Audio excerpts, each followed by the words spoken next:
Discipline does not begin with control, pressure, or force. It begins much earlier, in the quiet space where meaning is formed. The human mind is not wired to follow rules, simply because they exist. It follows direction when it understands purpose. When a rule feels disconnected from meaning, the brain interprets it as a threat, something imposed from the outside, something to resist. This is why so many attempts at discipline collapse under stress. They were built on obedience rather than understanding. When people are told what to do without knowing why, the mind immediately searches for escape routes. Procrastination appears. Justifications grow louder. Motivation fades. But when the reason is clear, something different happens neurologically. The brain shifts from defense to cooperation. Effort stops feeling like punishment and starts feeling like alignment. This is not inspiration, it is psychology. Purpose gives the brain context, and context reduces friction. Think about how naturally discipline shows up when the reason matters deeply. A person who cares about protecting someone they love does not need reminders or threats. They act consistently, often without thinking, because the reason is already anchored in their identity. The behavior flows from meaning. The same action, when demanded without explanation, would feel exhausting. The difference is not willpower.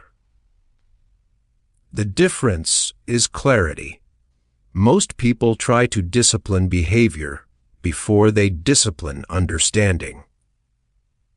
They ask, "How do I force myself to do this every day?" instead of asking, "Why does this matter to me at all?" The mind cannot commit long-term energy to something it does not believe serves a deeper purpose. Short bursts of motivation may appear, but they are unstable. The psychology of discipline requires a reason strong enough to survive boredom, discomfort, and delay. Rules tell you what to do. Reasons tell you why it matters. One creates compliance, the other creates commitment. Compliance breaks the moment supervision disappears. Commitment continues even in isolation. This is why the strongest forms of discipline are invisible. They do not rely on external pressure.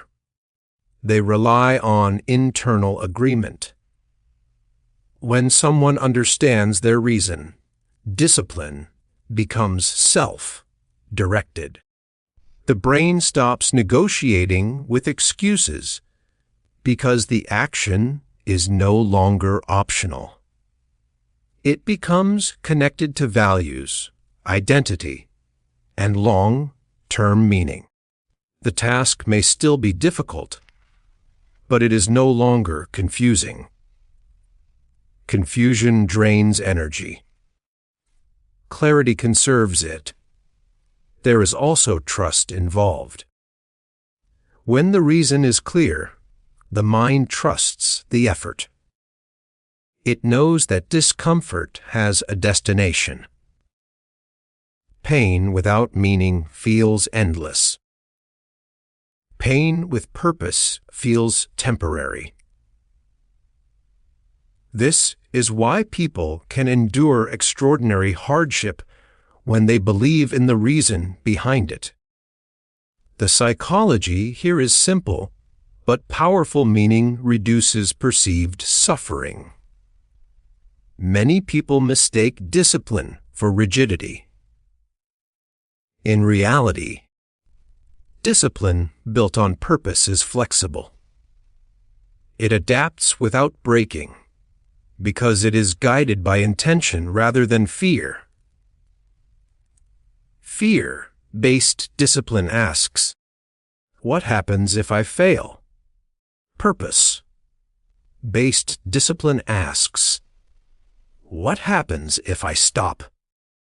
The second question is far more motivating, because it points forward instead of inward. This approach also changes how failure is interpreted. When the reason is strong, failure is not evidence of weakness. It is feedback. The mind stays engaged because the goal still matters. Without a reason, failure becomes a verdict. With a reason, it becomes data. The psychology of discipline, at its core, is not about denying desire. It is about directing desire. When people know why they are doing something, discipline no longer feels like self-denial. It feels like self-respect. The action becomes a vote for the future version of oneself, not a punishment for the present one. This is why lasting discipline never starts with schedules, alarms, or rules written on paper. It starts with a question that is uncomfortable but necessary. A question that forces honesty. A question that strips away imitation and expectation. A question that connects effort to meaning in a way the brain can accept and carry forward into daily action without constant resistance. Discipline becomes fragile the moment it is treated as something you do rather than something you are. Actions are temporary. Identity is persistent.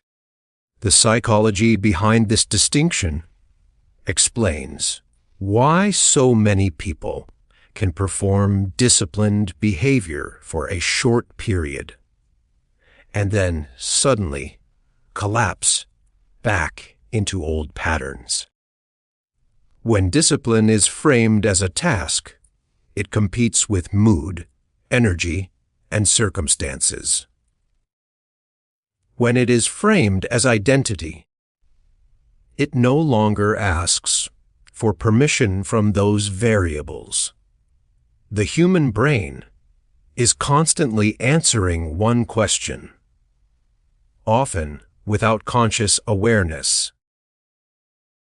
What kind of person am I? Every repeated behavior becomes evidence used to answer that question. When discipline is practiced occasionally, the brain labels it as an exception. When it is practiced consistently, the brain begins to treat it as a trait. This shift changes everything, because the brain is highly motivated to act in ways that are consistent with its self-image. Once discipline becomes part of identity, resisting it creates psychological discomfort, while maintaining it feels natural. This is why statements like, "I'm trying to be disciplined," rarely last. Trying implies uncertainty. It suggests that discipline is something external that must be summoned each time. Identity-based discipline sounds different internally. It does not announce itself. It simply operates from the assumption that this is how things are done. The behavior is no longer debated, it is expected. When people rely on habits alone, they underestimate the power of belief. Habits are vulnerable when routines are disrupted. Identity is portable. It travels with you into chaos, fatigue, and unexpected change. A person who believes discipline is part of who they are will adapt their behavior to fit new conditions, rather than abandoning it entirely. The behavior may change form, but the identity remains intact. This psychological mechanism also explains why motivation feels unreliable. Motivation depends on emotion. Identity depends on consistency. The brain does not ask whether you feel like acting in accordance with your identity. It assumes you will. This assumption reduces cognitive load. Fewer decisions are required. Discipline becomes efficient because it no longer needs constant justification. There is a subtle but critical difference between saying, "I need discipline," and saying, "I am disciplined." The first frames discipline as a missing resource. The second frames it as an existing standard. The brain responds differently to each. When discipline is seen as missing, the mind waits for it to appear. When discipline is seen as inherent, the mind looks for ways to express it. This is also why identity-based discipline grows stronger over time instead of weaker. Each disciplined action reinforces the belief, and each reinforcement makes the next action easier.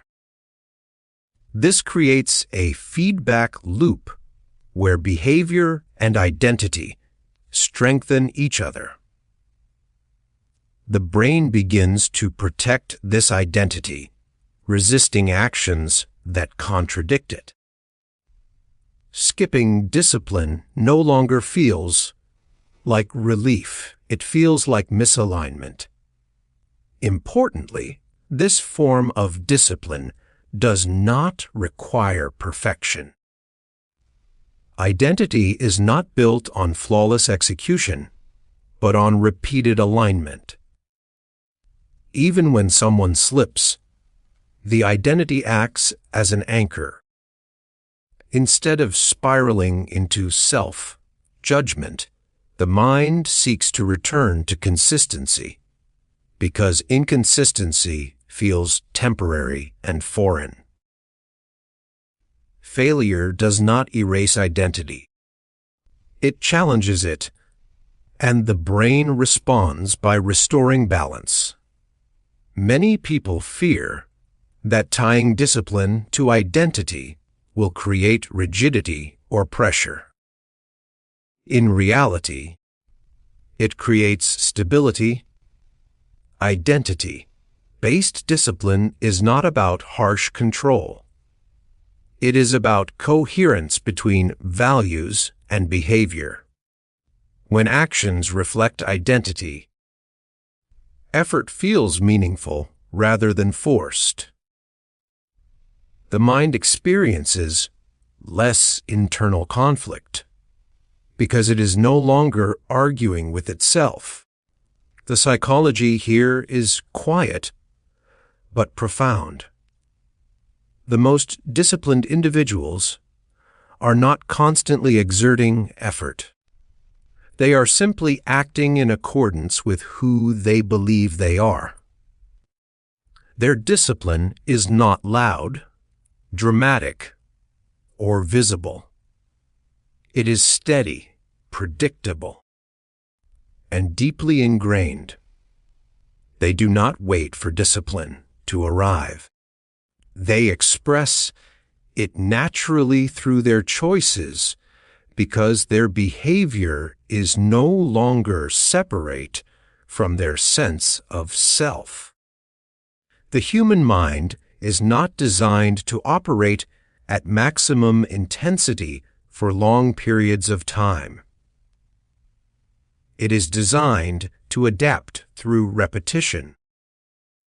Yet many people misunderstand discipline as a dramatic surge of effort, a moment of transformation where everything changes at once. Psychologically, this approach creates pressure, not progress. Intensity demands emotional fuel, and emotional fuel is unstable. Consistency, on the other hand, relies on structure, and the brain responds far better to structure than to spikes of motivation. When intensity drives behavior, the mind associates discipline with exhaustion. It becomes something that requires the perfect mood, the right circumstances, and a surge of energy. As soon as any of those elements disappear, the behavior collapses. Consistency removes this dependency. Small, repeatable actions require less emotional negotiation.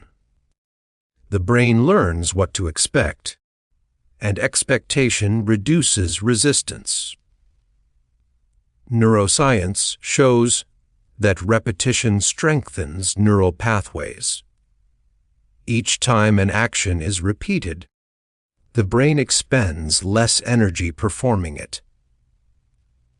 This is why consistent behavior feels easier over time, even if the task itself has not changed. Intensity ignores this process. It attempts to overpower the brain rather than train it. Consistency works with the brain's natural learning system instead of against it. There is also a trust element involved. When someone acts consistently, the brain develops a sense of predictability. Predictability creates psychological safety.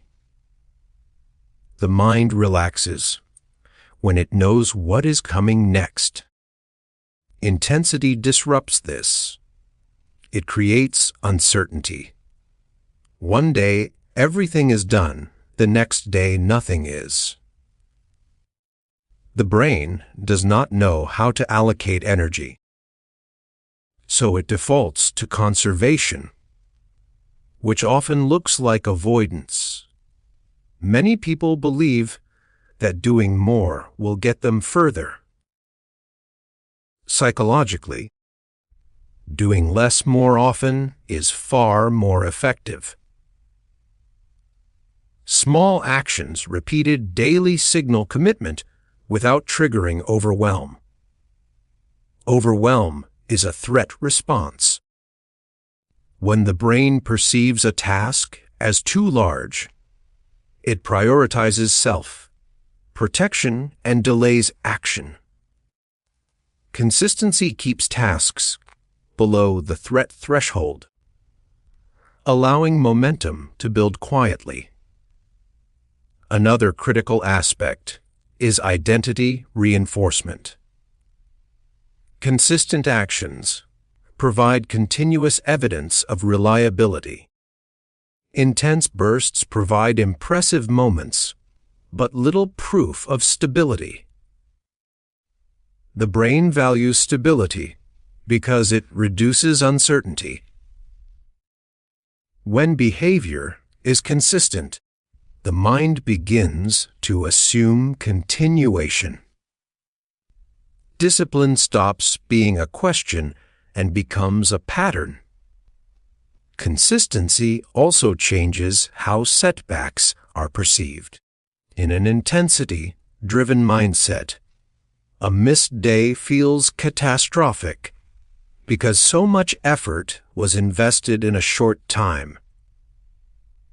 In a consistency-driven mindset, a missed day feels insignificant because the pattern is larger than the interruption. This reduces shame, which is one of the biggest psychological barriers to sustained discipline. Shame narrows focus and drains motivation. Consistency widens perspective. The psychology of consistency is rooted in patience, but not passive patience. It is active repetition. Each small action is a signal sent to the brain that this behavior matters enough to return to. Over time, the signal becomes noise, resistant. Distractions lose their power because the pattern has precedence. Intensity seeks visible change quickly. Consistency accepts invisible progress. The brain learns from evidence, not excitement. Evidence accumulates slowly. This is why consistent discipline often feels unimpressive in the moment, but transformative over time. The mind does not need to be convinced every day. It simply needs to recognize continuity. There is also a reduction in decision fatigue. Intense efforts require frequent decision-making because they are not routine. Consistent efforts become automatic. Automation frees cognitive resources. The brain can focus on quality rather than initiation. Initiation is the hardest part of any disciplined behavior, and consistency minimizes how often initiation is required. Ultimately, discipline sustained through consistency does not feel heroic. It feels ordinary. And that is precisely why it works. The brain does not resist what feels normal. When discipline becomes normal, it no longer demands effort proportional to its importance. It operates quietly in the background, shaping outcomes without requiring constant attention or emotional force, allowing progress to compound while the individual remains focused on showing up again under familiar conditions, without needing to feel powerful, inspired, or extraordinary to continue doing what has already been done before, again and again, in small, repeatable ways that the mind recognizes as stable and expected. Most people believe discipline is a problem of scheduling. They think if they could just organize their day better, plan more efficiently, or wake up earlier, discipline would naturally follow. But the human mind does not fail because of clocks or calendars. It fails because of emotion. The real battle of discipline is not against time, it is against discomfort.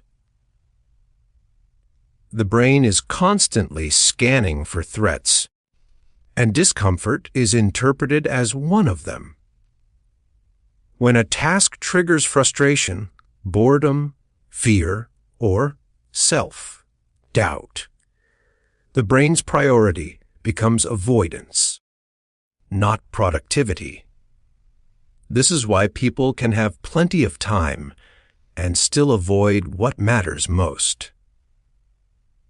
The issue is not availability, it is tolerance. Discipline requires the ability to remain present when the emotional system wants relief. The moment discomfort appears, the mind offers alternatives that feel safer in the short term. Distraction, delay, and rationalization are emotional coping strategies, not time management failures. The psychology of discipline begins when someone learns to recognize this pattern instead of blaming laziness. Emotions are persuasive. They speak in urgent language. They say things like, "Not now," "You deserve a break," or "You'll do it later when you feel better." These messages feel reasonable because the brain is designed to reduce immediate discomfort. Discipline asks the mind to override this instinct, not by suppressing emotion, but by allowing it to exist without control. Emotional management does not mean eliminating discomfort. It means not letting discomfort make decisions. Many people wait to feel ready before they act. Readiness, however, is an emotional state, and emotional states are unstable. Discipline that depends on feeling ready is fragile by design. The brain rarely produces readiness for tasks that require effort before action begins. Readiness often follows action, not the other way around. Understanding this changes the psychological approach entirely. Instead of asking, "How do I feel?" the disciplined mind asks, "What is required right now?" and allows emotion to trail behind. There is also a misunderstanding that discipline should feel empowering or motivating. In reality, disciplined action often feels neutral or uncomfortable. The mind learns, over time, that discomfort is not a signal to stop, but a signal that something meaningful is happening.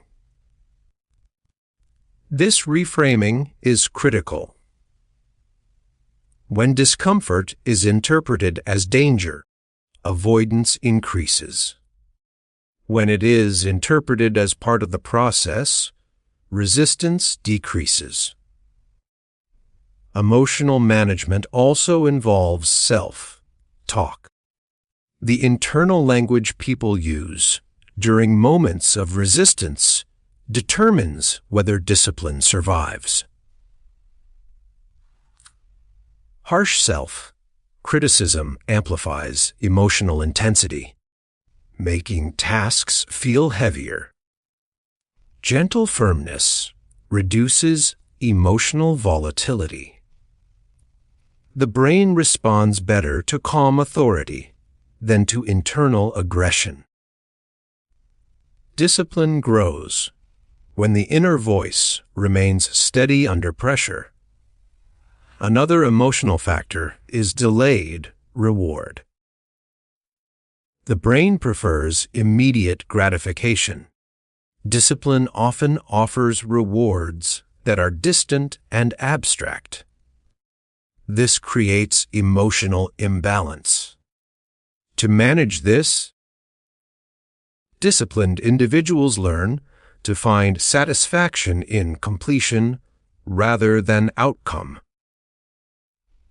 Finishing the task becomes the reward, not what the task will eventually produce.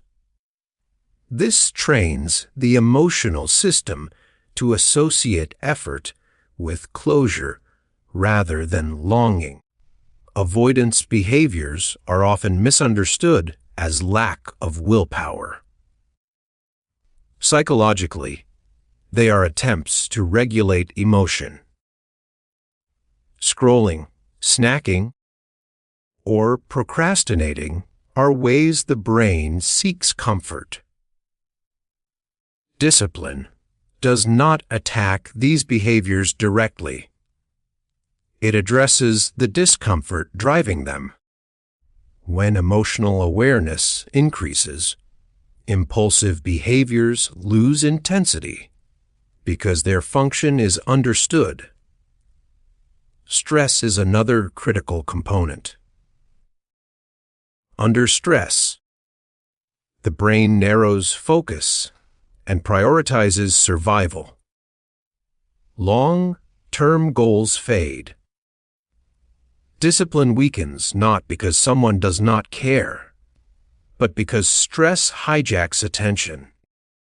Emotional management includes learning how to act small under stress, instead of abandoning action entirely. Even minimal progress maintains identity and prevents the emotional spiral that follows all or nothing thinking. The more someone practices acting in the presence of discomfort, the more the brain recalibrates its threat system. What once felt overwhelming becomes familiar. Familiarity reduces emotional charge. This is not resilience through toughness. It is resilience through exposure. Discipline strengthens as emotional tolerance expands. Over time, the relationship with discomfort changes. It is no longer an enemy to defeat or escape. It becomes a companion that signals growth. The mind stops demanding comfort as a prerequisite for action. Instead, action becomes the stabilizing force that carries the individual through emotional fluctuation, allowing effort to continue even when emotions rise and fall unpredictably. Shaping a form of discipline that is not dependent on perfect conditions, positive feelings, or external structure, but rooted in the ability to stay present, choose deliberately, and move forward while discomfort exists, without needing it to disappear first. Many people grow up believing that discipline is a form of restriction, something that limits freedom, spontaneity, and choice. Psychologically, this belief creates immediate resistance. The mind equates discipline with loss, and loss triggers avoidance. But this interpretation is backwards. What truly restricts freedom is chaos, inconsistency, and distrust in oneself. Discipline does not remove freedom, it creates it by reducing uncertainty and internal conflict. When behavior is inconsistent, the mind is constantly negotiating. Every decision requires energy. Should I do this now or later? Should I follow through or quit? Should I trust myself or doubt again?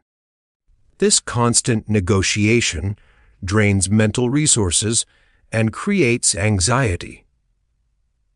Discipline removes these negotiations. It replaces them with standards.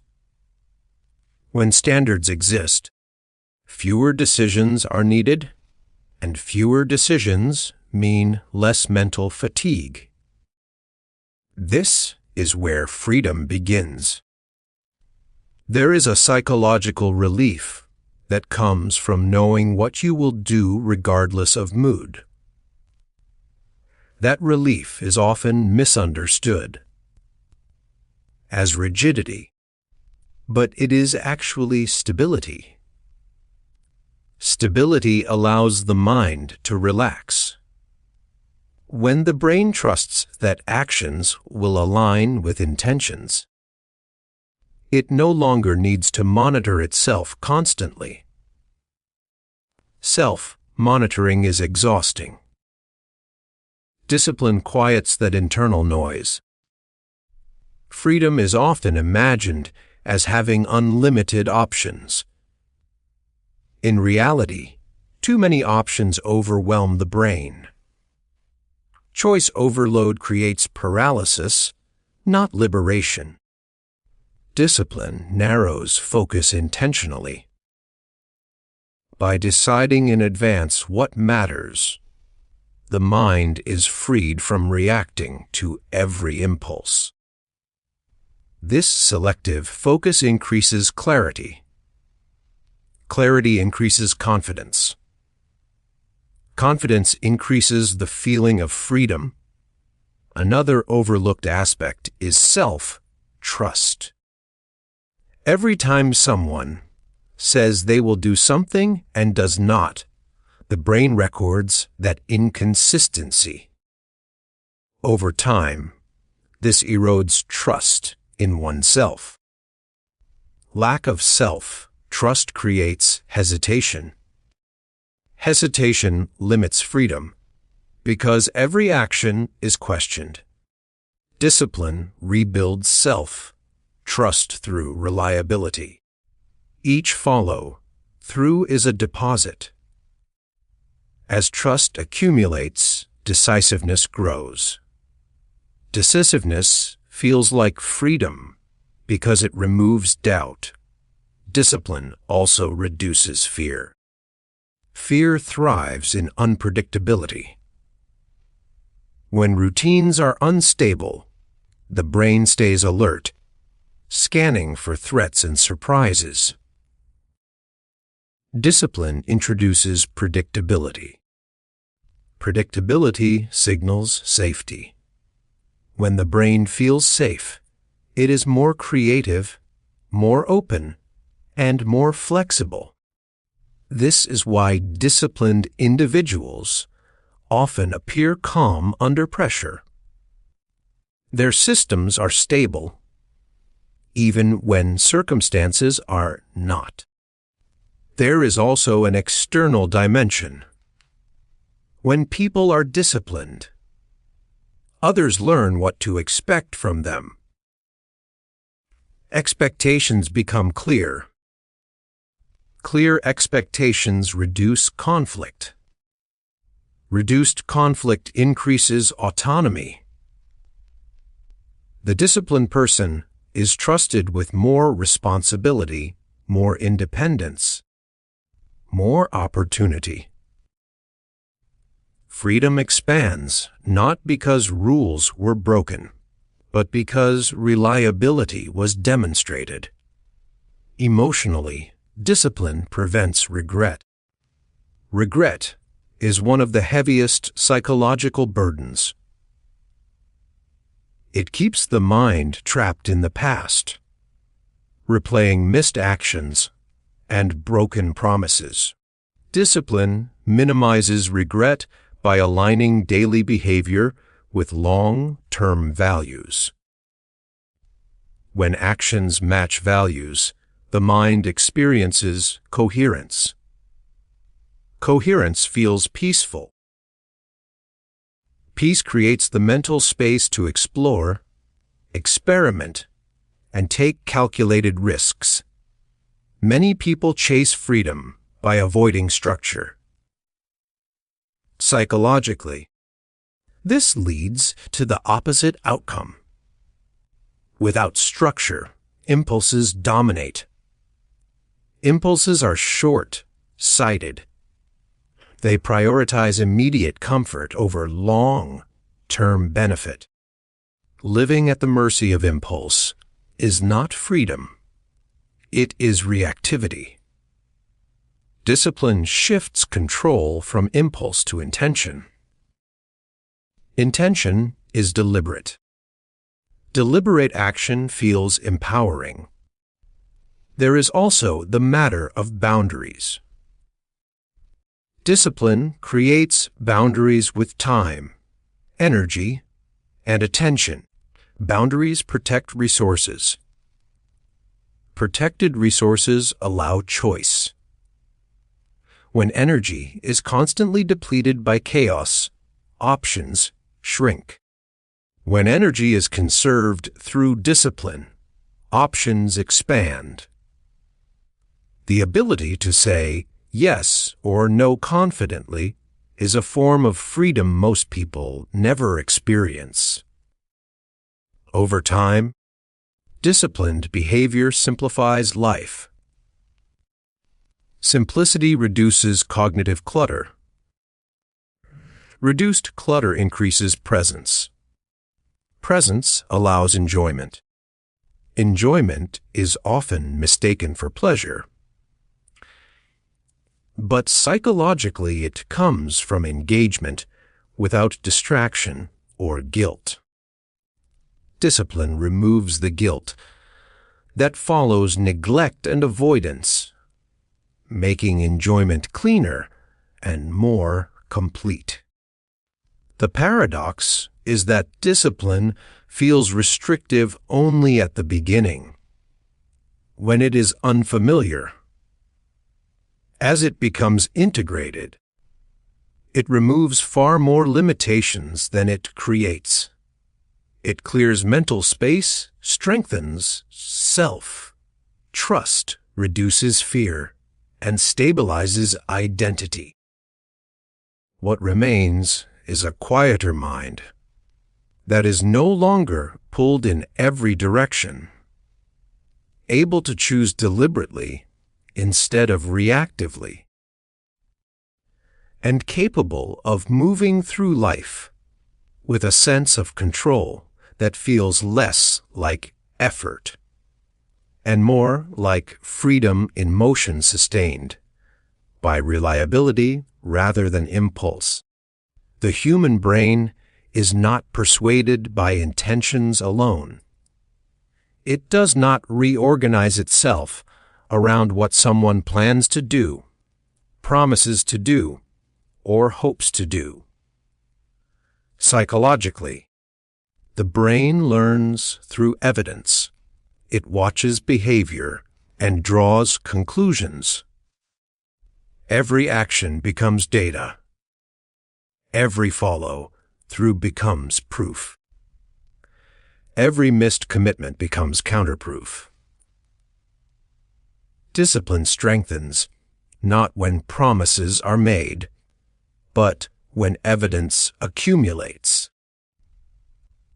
Many people believe motivation should come first, followed by action. In reality, the brain often requires action before belief can form. It waits for proof that a behavior is reliable before investing confidence in it. This is why repeated disciplined actions, even small ones, slowly reshape self-image. The mind begins to say, not out loud, but internally, this is someone who follows through. That belief is not created by affirmations. It is created by observation. Each disciplined action sends a signal to the brain that consistency is possible. One action does not change much. The brain treats it as noise. But repeated actions form a pattern, and the brain is designed to recognize patterns. Once a pattern is detected, the brain adjusts expectations.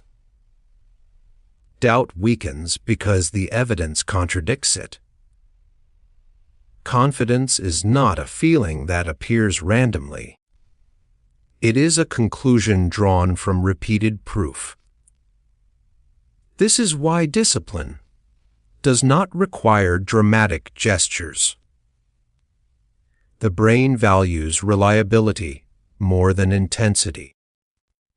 A small action done consistently is more persuasive than a large action done once. Consistency tells the brain what to expect. Expectation reduces uncertainty. Reduced uncertainty increases trust. Trust is the foundation of confidence. When people break promises to themselves, even small ones, the brain notices. It does not judge emotionally, it records statistically. Over time, this creates an internal narrative of unreliability. That narrative then influences future behavior. The mind hesitates because it does not trust follow-through. This hesitation is often mislabeled as lack of motivation. In reality, it is lack of evidence. Discipline reverses this process. Each time someone does what they said they would do, the brain updates its model. The update is subtle at first. Skepticism remains, but repetition is persuasive. The brain begins to rely on this new data. Eventually, self-doubt loses credibility because it no longer aligns with observed behavior. This process also explains why discipline feels harder at the beginning. Early actions carry little psychological weight. The brain has not yet been convinced. This is the phase where most people quit. Not because discipline is ineffective, but because the brain has not yet seen enough proof to support belief. Persistence during this phase is critical because it is when the internal narrative is being challenged. There is also a compounding effect. As trust builds, actions require less effort to initiate. The brain no longer questions whether follow-through will happen. It assumes it will. This assumption reduces friction. Discipline becomes smoother, quieter, and more automatic. The individual does not feel more motivated. They feel more certain. Another important aspect is identity confirmation. When the brain has enough proof, it begins to integrate discipline into identity. Actions are no longer isolated events. They are expressions of who the person is. This integration further strengthens discipline because acting inconsistently now creates discomfort. The mind prefers coherence. Once discipline is part of identity, the brain works to maintain that coherence. This is also why discipline cannot be faked internally. The brain distinguishes between appearance and reality. External praise does not replace internal evidence. Only personal follow through reshapes belief. Discipline is a private relationship between behavior and self-perception. Importantly, this process does not demand perfection. The brain looks for trends, not anomalies. Occasional missteps do not erase trust if the overall pattern remains intact. What matters is returning to consistency. Each return reinforces the narrative that discipline is resilient. Over time, the need for external motivation fades. The brain no longer asks for encouragement because it already has proof. Action feels justified. Effort feels logical. Discipline stops being something that needs to be summoned and becomes something that is expected, reinforced daily by evidence that continues to accumulate quietly through repeated choices, shaping belief, not through words or intention, but through observable behavior that the mind records, integrates, and uses to redefine what feels possible without requiring emotional persuasion or external validation as the pattern continues to reinforce itself through action. After action, without interruption. Discipline is often imagined as a short-term effort, something that can be turned on when needed and off when convenient. Psychologically, this is a misconception. True discipline is a long game, a continuous alignment between intention and action. It is not defined by single moments of willpower, but by the accumulation of choices repeated day after day. The mind does not learn from isolated efforts. It learns from patterns. The long game is what transforms behavior into identity and intention into habit. Humans are wired for immediate gratification. The brain constantly evaluates whether effort is worth the reward, and distant benefits often feel abstract or intangible. Discipline challenges this instinct by prioritizing long-term alignment over short-term comfort. Acting in accordance with values every day, even when the reward is not immediate, rewires the brain to tolerate delay, discomfort, and uncertainty. This tolerance is not innate. It is built slowly through consistent practice over time. The long game requires patience. Every disciplined action, no matter how small, is a step toward establishing reliability. The brain records each step as evidence that consistent effort is possible. When accumulated, these steps form a robust internal narrative. The self can be trusted to act in alignment with intention. Without this accumulation, discipline remains fragile, dependent on external motivation or fleeting emotional states. There is also a psychological shift in how setbacks are experienced over the long game. In short bursts of effort, failure feels catastrophic because there is no context to contain it. Over time, setbacks are reframed as feedback, not verdicts. The mind begins to recognize that one misstep does not erase progress, because the larger pattern continues. This perspective reduces shame and self-criticism, which are often the greatest barriers to sustained discipline. Daily practice is central to this approach.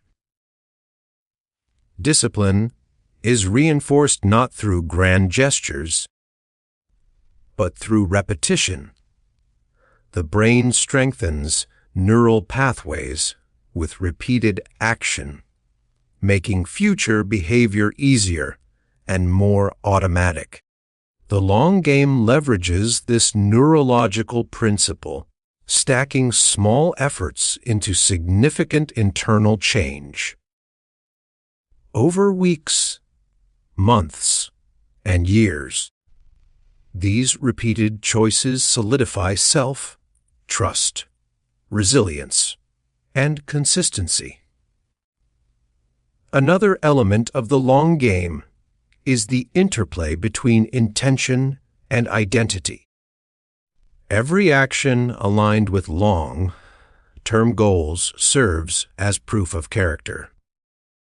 This proof accumulates, and the brain begins to internalize the belief that discipline is part of identity.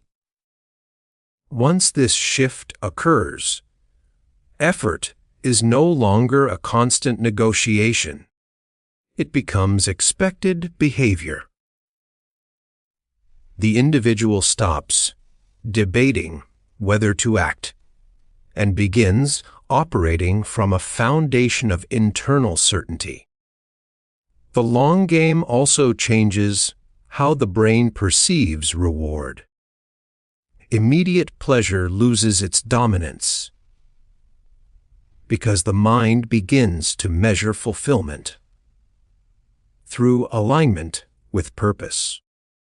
Each disciplined choice reinforces coherence between intention and action, creating a psychological satisfaction that is independent of external recognition or material reward. This internal satisfaction becomes a stabilizing force, making discipline more self-sustaining. Momentum is another critical factor. Each day of consistent action compounds the previous day, not only in progress toward goals, but in psychological reinforcement. The brain begins to anticipate disciplined behavior, reducing the friction of starting and maintaining effort. Momentum built through the long game is far more powerful than motivation because it relies on established patterns rather than fluctuating emotion. Patience and perspective are central to sustaining this approach. The brain often struggles to see progress in the short term. Results may appear slow or imperceptible, which can trigger doubt. The long game requires trusting the cumulative effect of repeated effort, understanding that visible outcomes are the result of countless unseen actions. Discipline becomes less about immediate recognition and more about the quiet work of aligning daily behavior with enduring principles. Consistency under changing conditions is another hallmark of the long game. Life is unpredictable. Emotions, circumstances, and energy levels fluctuate. Short-term discipline often collapses under these variables because it relies on ideal conditions. The long game, however, is resilient because it emphasizes patterns over perfection. Each day is an opportunity to reinforce alignment, and each return to practice, after disruption, strengthens the underlying neural and psychological framework. Over time, the long game transforms the individual at a foundational level. Behavior, identity, and belief converge. Discipline ceases to be an external imposition or a momentary choice.